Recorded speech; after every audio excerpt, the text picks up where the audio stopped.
Good afternoon and good evening, everyone, and welcome to today's session, which is being held by Wellbeing Aid. Thank you for joining us. Wellbeing Aid is an organization that strives to empower individuals to lead healthier and more fulfilling lives through evidence-based practices and sustainable lifestyle choices.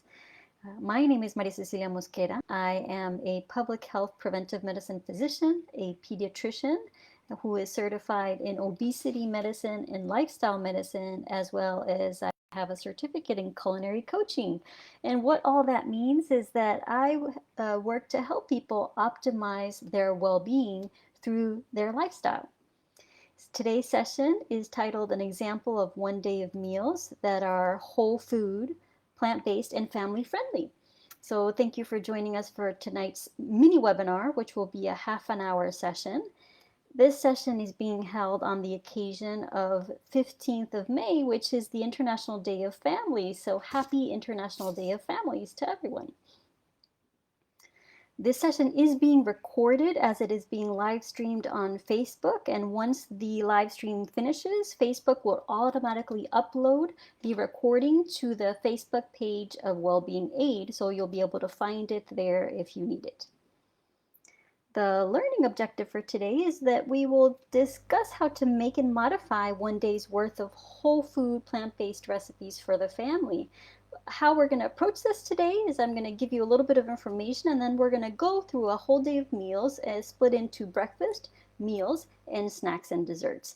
Facebook has a chat box, so feel free to write in the chat box. I'm actually adding a comment now in the chat box so that you can see where it is, and I will be keeping an eye on the chat box. So please, as you have questions, write them, and as I get a chance to address them, I will take a look at them. If not, I will stay at the end to answer questions as well. So which of us would not want to have easy, healthy foods to give our families? Of course, we're all looking for things that are easy and healthy to share with our families, but also for ourselves.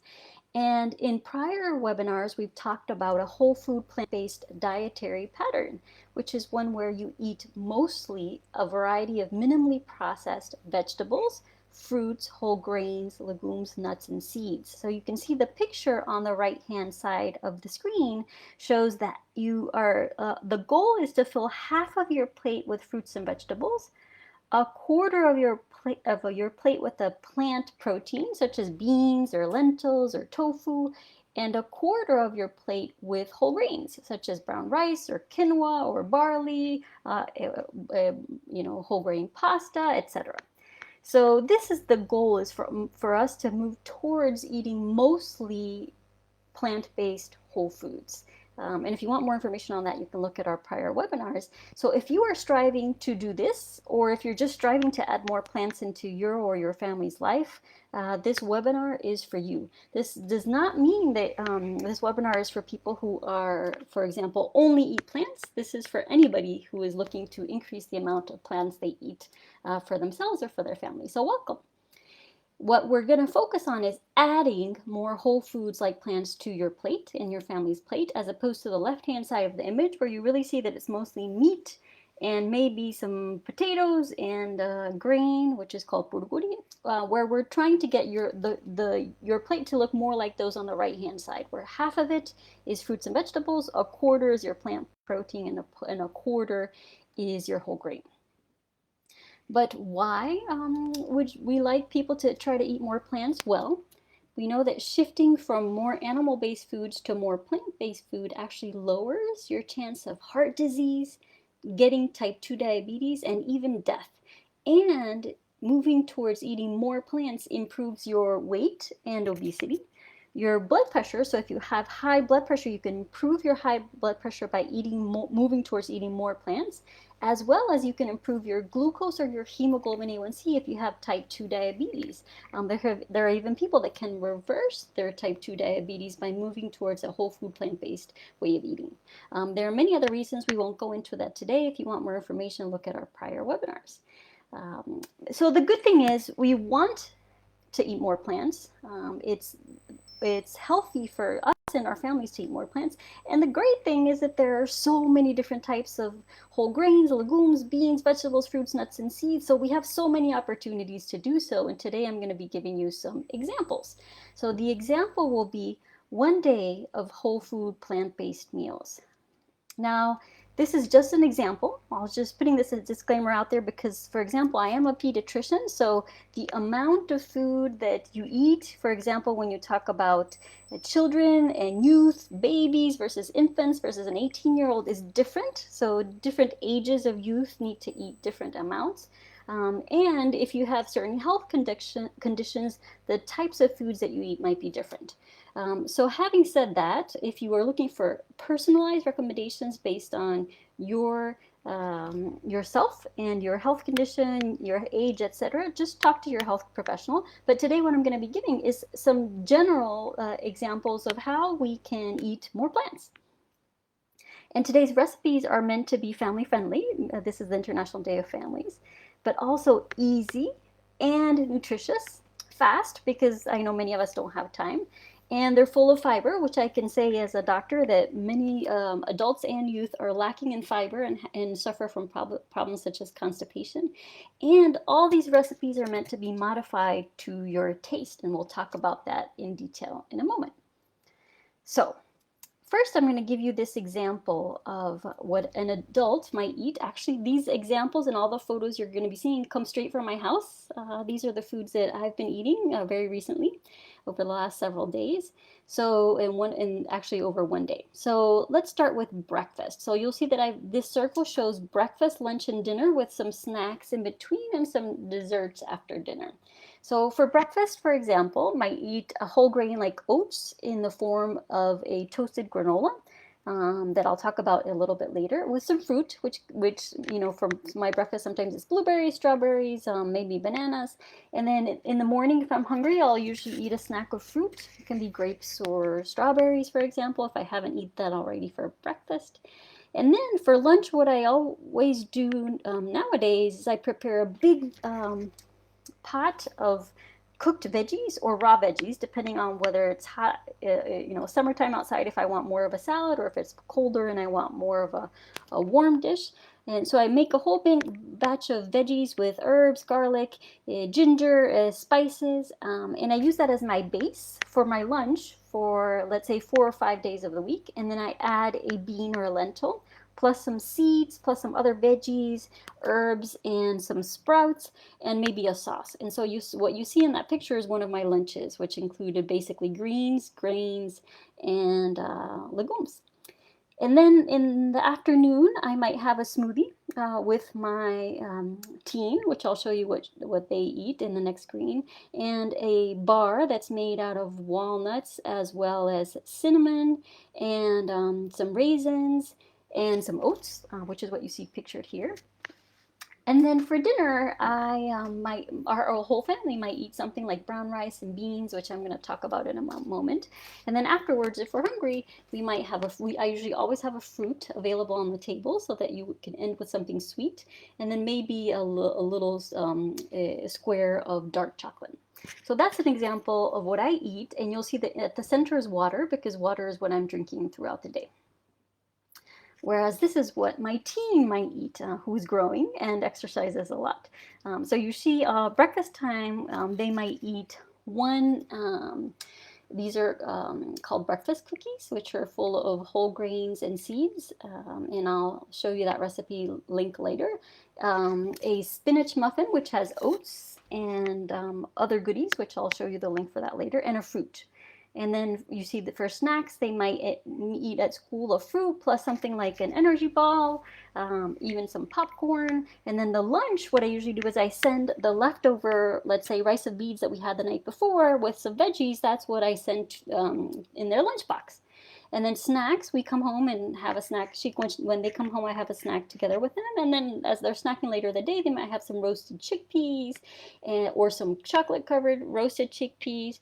And then this is an example of actually their favorite dinner, which is a butternut squash soup with red lentils that we top with seeds like pumpkin and sesame, and in which they get to dip gnocchi. and this happens to be spinach gnocchi.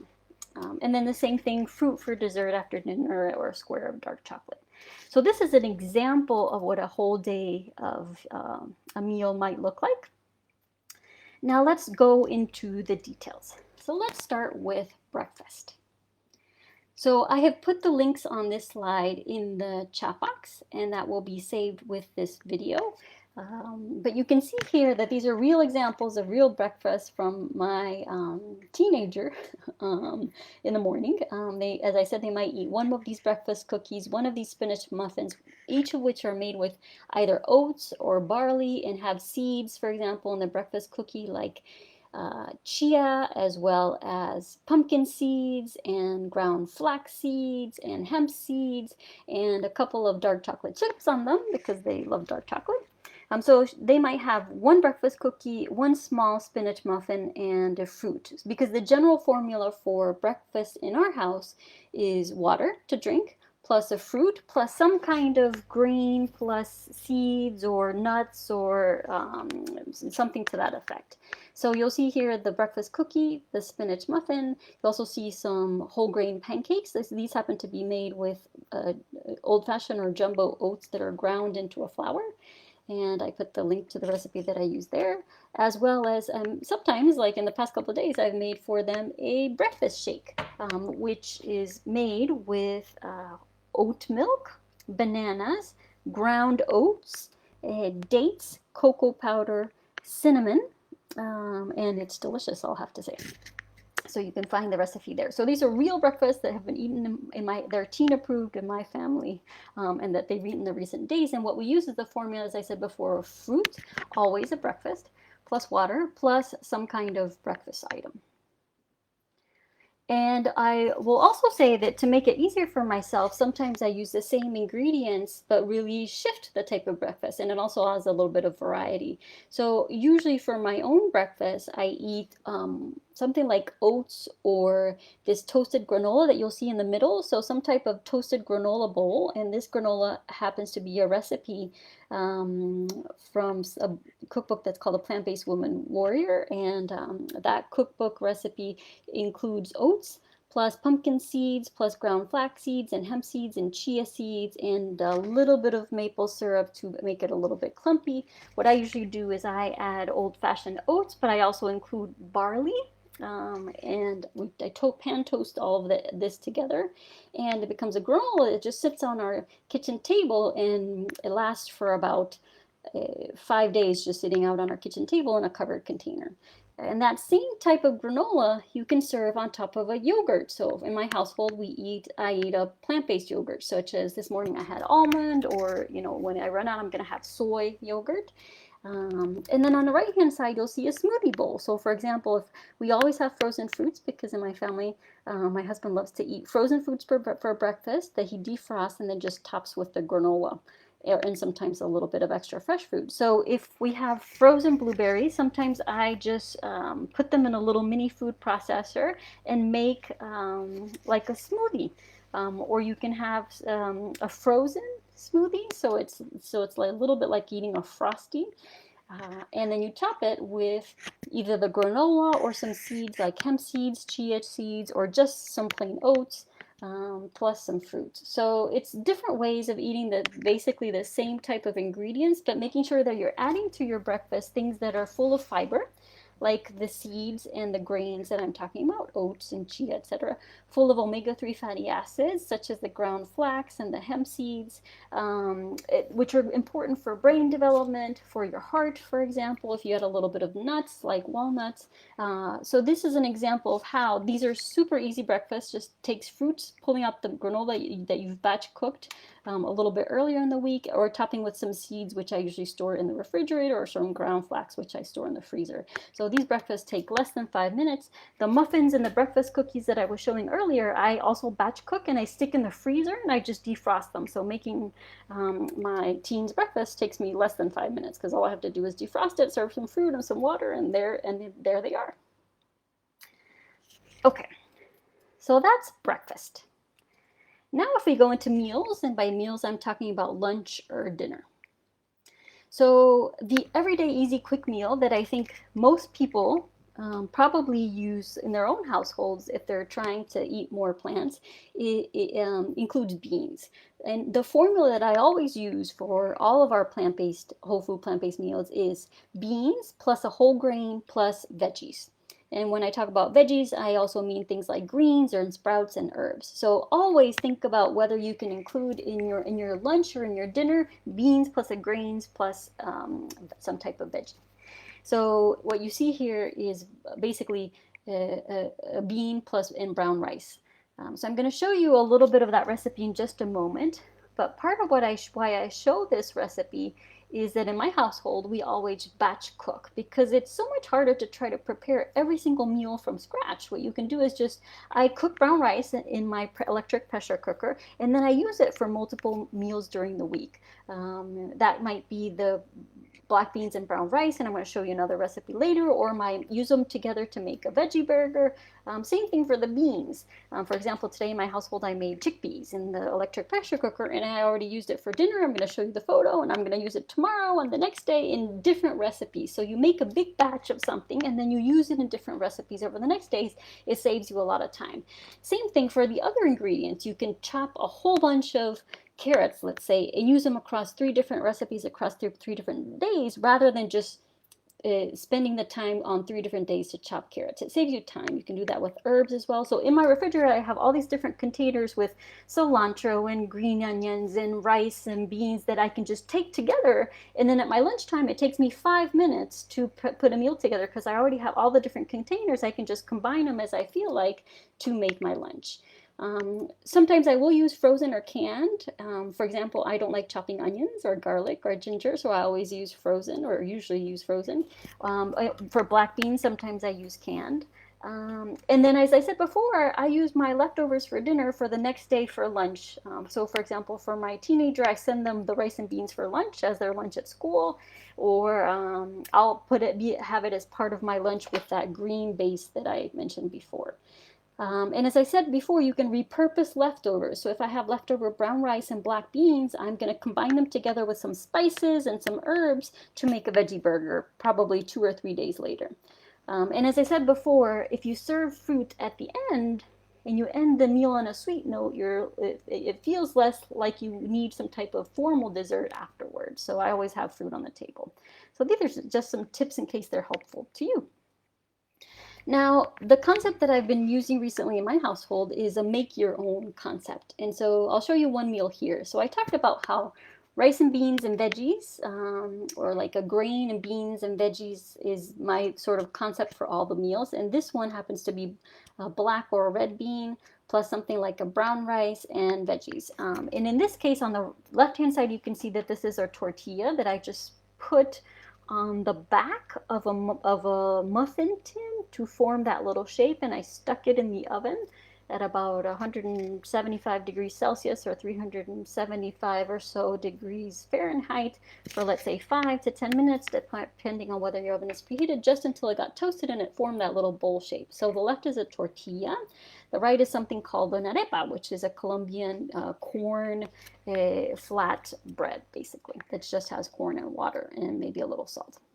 So when I make a dish like this tortilla or an arepa, and this is the recipe I'm sharing with you today, which maybe you make something similar, it's beans plus veggies and herbs. And here I tell you that I used black bean. I used a can of black beans plus some bell peppers, which included yellow and orange, some tomatoes, some cooked corn, some cilantro, and some green onions. And this recipe you'll be able to see in the video recording, so don't feel the need to write this down. That's why I included the ingredients for there.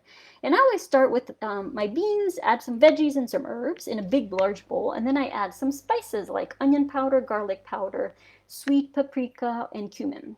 And then salt and pepper as you need. If you want it a little spicy, you can add some red chili flakes. Sometimes I add some smoked paprika, but it gives a different flavor to it. But it's always bowl of beans plus veggies and herbs plus some spices, and I mix it all together. If I want it to be a little bit mushy, I mush the black beans against the wall of my glass bowl to try to make it more sticky. So that I can, for example, spread it on top of the arepa or the tortilla.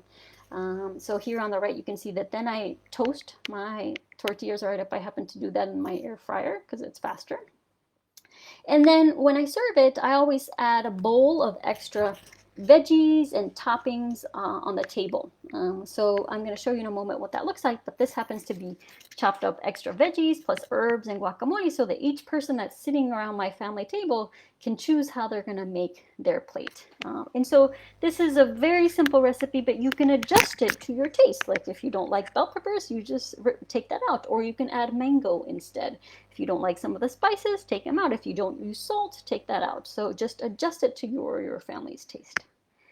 And this is what actually looks like on my table. It's a photo of the table before we ate this meal. That you can see I just put out the bean mixture, and each person takes it and spreads it on top of the arepa or their tortilla and tops it with whatever veggies they want to put on there. And this is sort of a very similar meal when I make it with a tortilla, which I toast, or sometimes I just take a tortilla flat and I stick it in the oven until it gets a little bit crispy.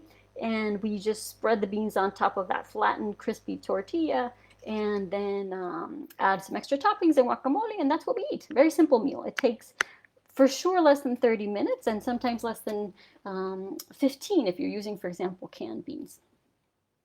Now, just to give you some more examples, these are actually foods that we have eaten in my household very recently. 3 of them have been within the last week, and 1 today. So picture number 1 is of the concept of a bowl, which you've been seeing, I'm sure, online recently, where you just have a grain like quinoa in this case, and then you add some veggies plus a protein. In this case, it happens to be edamame and tofu. This is a poke inspired bowl, so it has some fruit like mango, and it had a sauce that was, in this case, cilantro based. And so that was a quinoa bowl that was poke inspired.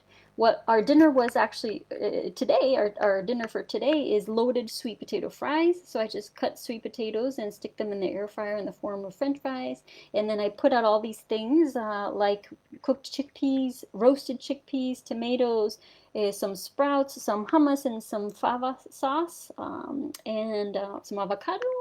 And people just, around the table take whatever they want to make their own version of loaded sweet potato fries. It makes it a lot easier because if you try to combine it yourself, as you know, family members, some of them might not like one thing, the other thing, and I find that if you put the veggies on the table, they're more likely to eat them. I encourage it in my household, so it's known that, you want to take some veggies. We know we want to eat 5 fruits and vegetables a day in my house, so if it's on the table, they're more likely to eat it.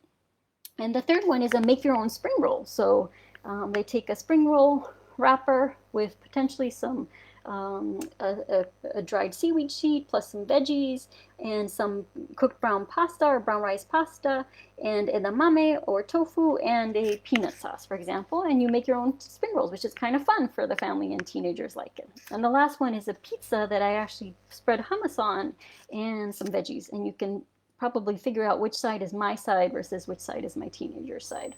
Mine has all the purple and green, and my teenagers had just the bell peppers and tomatoes.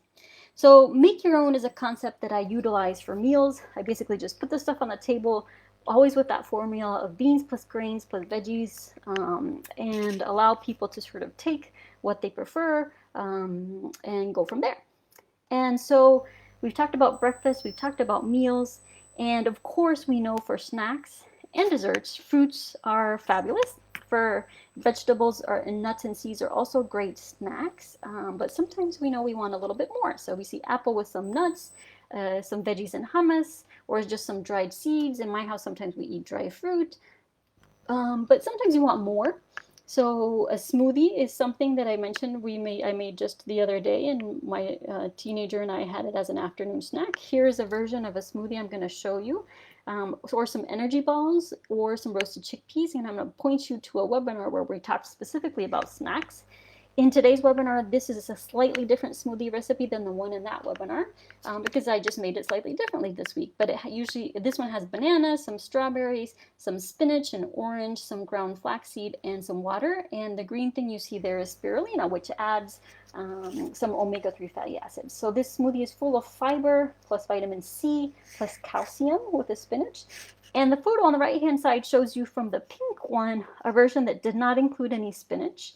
The purplish one included a little bit of the spirulina, which is an algae that has those omega-3 fatty acids I was mentioning.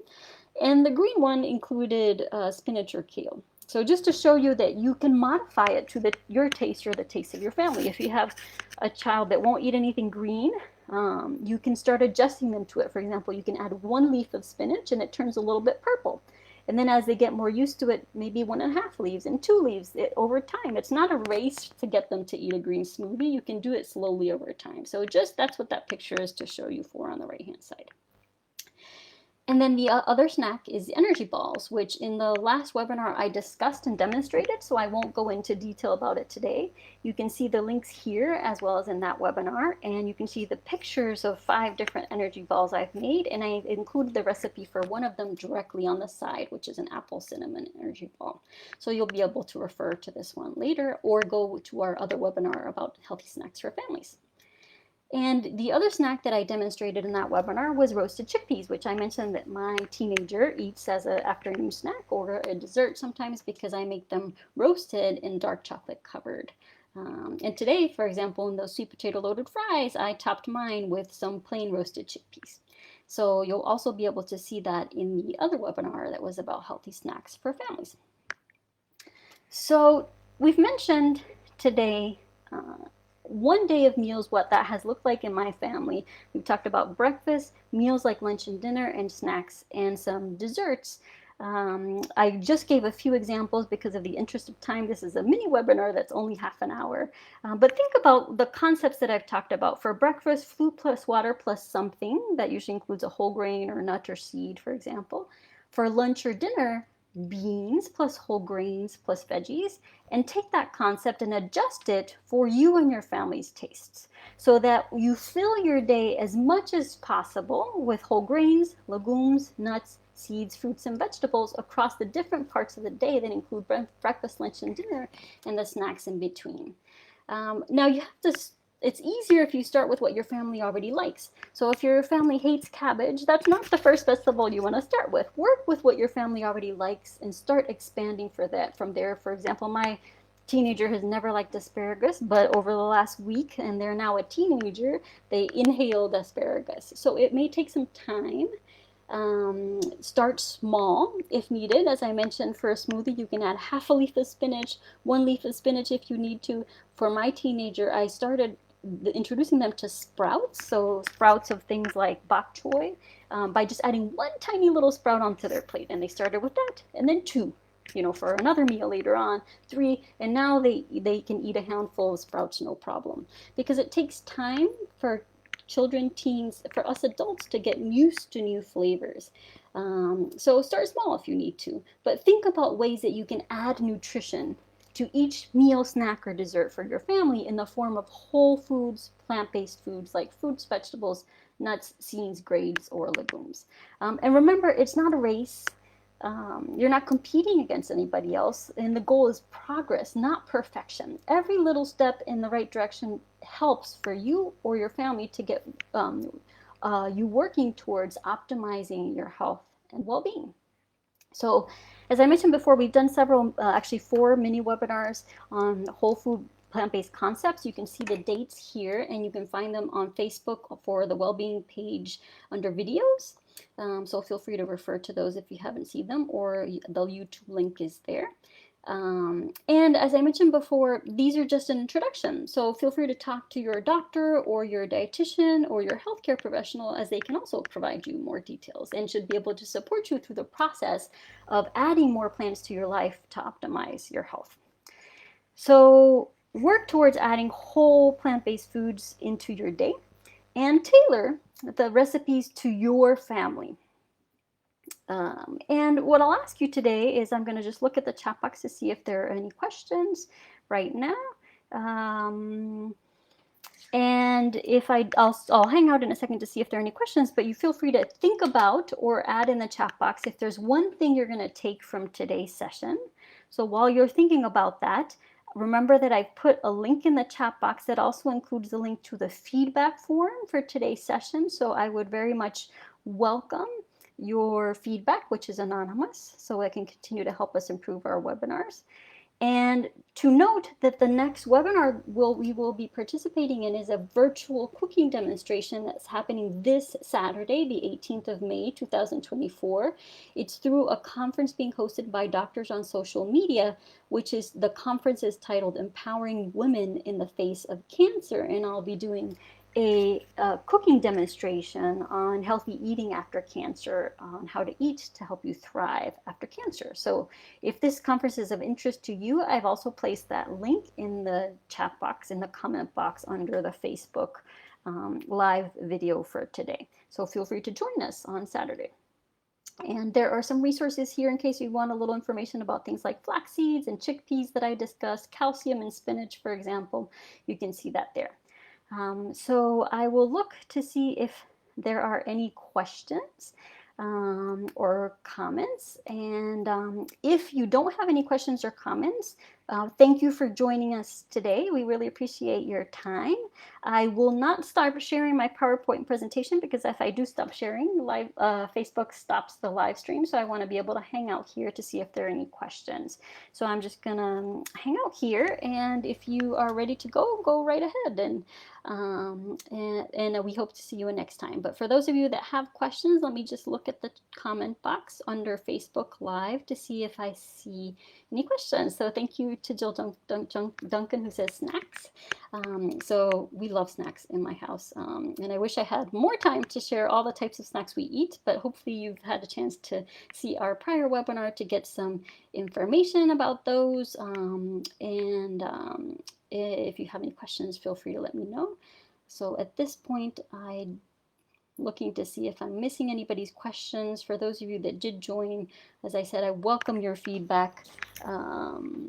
Let's see if we have anybody that was looking to ask questions for today. So thank you very much for joining. Anna Maria says, love the batch cooking. Yes, batch cooking makes your life so much easier. My life so much easier, not just batch cooking, but batch prepping, which I know saves so much time to have all the ingredients ready chopped so that when you're ready to make lunch, it's just 5 minutes. Same thing for dinner the next day. You already have it already there. So the week is so much easier when you batch cook and batch prep. And thank you very much, Jill Duncan, for your very kind comment. We are grateful that you were able to join us today. Appreciate your time, and I look forward, hopefully, to seeing you in any of our future sessions. And I'll give it a moment to see if anybody else has any questions before we stop the live stream.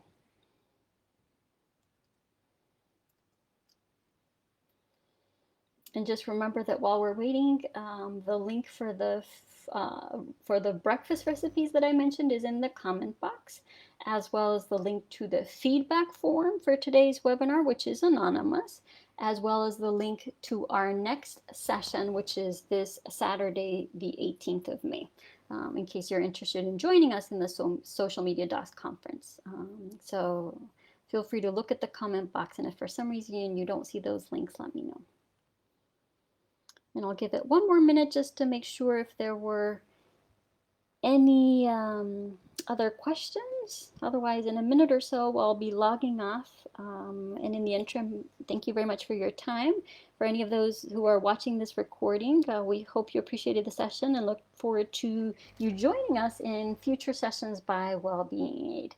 So as I don't see any further questions under the comment box on Facebook Live, thank you all again. I wish you a wonderful rest of your day today, and I look forward to you joining us in future sessions. Thank you very much.